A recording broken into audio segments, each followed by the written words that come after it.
Alright guys, this is the Barn Find 70 Challenger. This is the engine that is a 400 that's in it. It's been cleaned up. It isn't spotless obviously, but we did wash it at the car wash. And as you can see, it looks a lot better than it did. One thing I just did to it is I crawled underneath and I checked the number on it, the stamping number, and it's 4006-530, which translates to a 77 or 76 to 78 400 big block B motor. So he is correct that he did put a 400 in here. One question I have, if you guys know the answer, you can answer it down below, but this is a 400, and what I want to know is, you can see it's got headers on it, and I'm wondering if a 440 will fit in here and bolt up to the headers, because I'm thinking about, since it's not the original engine, putting a 440 in it, but I don't know what I'm going to do. I haven't decided yet. I do have two 323s, so I could put one of those in it, but I don't know. Give me some ideas. If anybody's got a good 440, you might let me know, see what we can do. But what I'm going to do right now is I'm going to try to crank it over, because I haven't done that yet. You saw me pour the Marvel Mystery Oil down into the carburetor a couple days ago when I washed it. It's been sitting for a couple days. I got a 1 1/4 inch socket. I'm going to put it on the crankshaft. I'm not going to turn it over with the battery because I don't want to damage the valve train. I'm just going to see if it'll move. I don't know if it'll move or not, but I want to try. And I want you guys to see it. So let's see what happens here. See if I can get it to move or not. I don't know.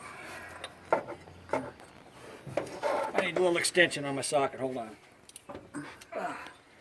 Just happen to have one right here. Okay. See if we can get this socket down on here. I've pulled the fan off just to get access to this crankshaft pulley. So, okay, here we go. Let's see what happens. Oh, something moved.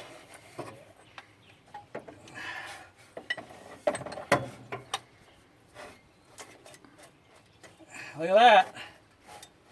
It's moving. It's definitely moving after 40 years.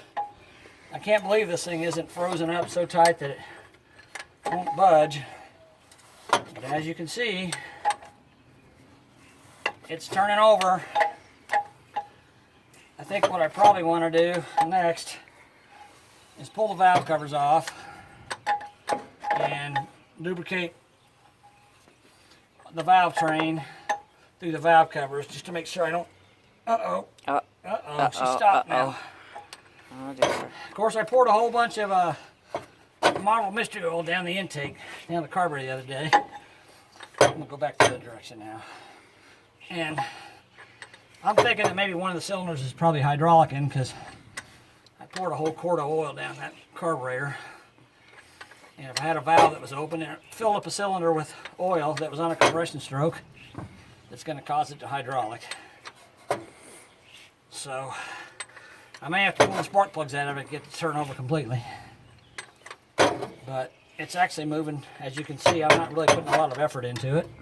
It is moving pretty easily, which I'm very surprised after 40 years.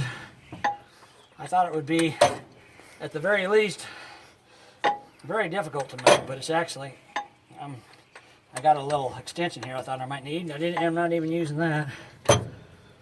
I'm just turning it over basically one-handed, as you can see. And it's moving. So that's a good sign.